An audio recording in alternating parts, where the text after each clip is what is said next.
Hello viewers, আশা করি ভালো আছেন। আজকে এই পর্বে আলোচনা করব কিভাবে একটা ব্যানার ডিজাইন করতে হবে। ব্যানার ডিজাইন করতে হলে অবশ্যই আপনাকে সাইজ নিতে হবে, তাই এই পর্বে শুধু সাইজ নিয়ে আলোচনা করব।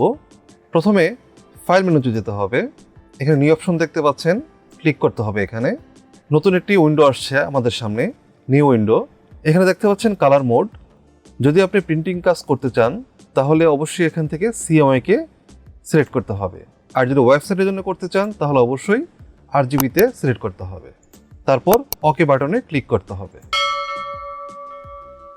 এটা হচ্ছে রেক্ট্যাঙ্গেল টুল, মূলত এটা দিয়েই সাইজ নিতে হয়। এটা সিলেক্ট করে নিচ্ছি, এখানে ক্লিক করব।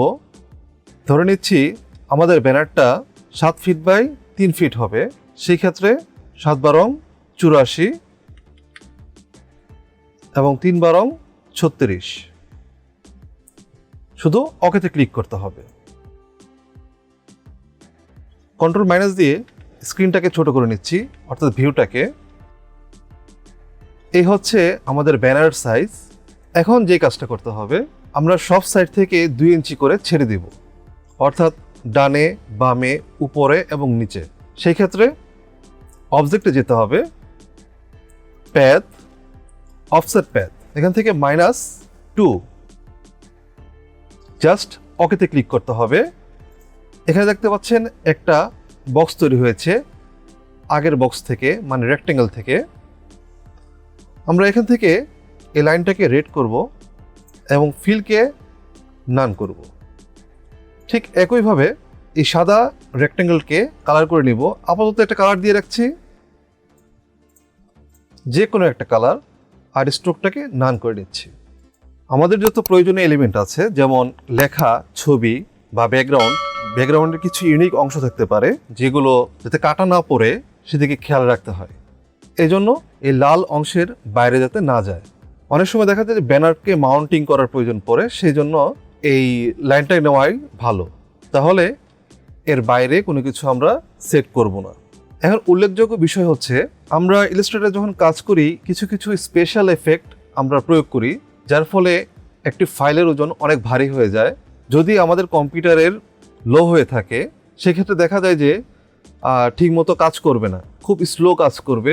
অনেক সময় দেখা যাবে ফাইল নষ্ট হওয়ার সম্ভাবনা থাকবে। এই দুটি অবজেক্টকে ধরে আমরা এভারেজ 3 দিয়ে ভাগ করে নিব। এখানে কত আছে? 84 ইঞ্চি। কথাটা কাটা দিলাম, স্ল্যাশ চিহ্ন, মানে এটা ভাগ হবে 3। সেটা করার আগে এখানে দেখবেন যে এটা অ্যাক্টিভ আছে কিনা, জাস্ট এন্টারে প্রেস করতে হবে। জুম টুল দিয়ে আমি এই অংশটুকু একটু বড় করে নিচ্ছি বোঝার সুবিধার্থে। আমাদের যে এই আর্টবোর্ডটা, এটা কিন্তু ছোট, আর আমাদের ব্যাকগ্রাউন্ডটা অনেক বড়। আমি চাই যে আমাদের আর্টবোর্ডটা এই ব্যাকগ্রাউন্ড বরাবর হয়ে যাবে। তাহলে আর্টবোর্ড সিলেক্ট করব, তারপর এখানে ডাবল ক্লিক করব, বা আমাদের ব্যাকগ্রাউন্ডে ডাবল ক্লিক করব। বাস, আমাদের আর্টবোর্ড ব্যাকগ্রাউন্ডের উপর সেট হয়ে গেল। আশা করি ভিউয়ার্স এই পর্বে আপনারা বুঝতে পেরেছেন কিভাবে সাইজ দিতে হবে। ঠিক একইভাবে আপনি সব ধরনের ব্যানার সাইজ দিতে পারবেন, এবং এই সাইজের উপরেই আমরা আগামীতে একটি ব্যানার তৈরি করব। আপনাদেরকে ওই ভিডিওর আমন্ত্রণ জানিয়ে রাখছি। আশা করি খুব তাড়াতাড়ি সেই ভিডিওটি আপনাদের সামনে নিয়ে আসতে পারবো। সেই পর্যন্ত সুস্থ থাকবেন এই আশা আমার। ধন্যবাদ দিয়ে শেষ করছি। খুদা হাফেজ।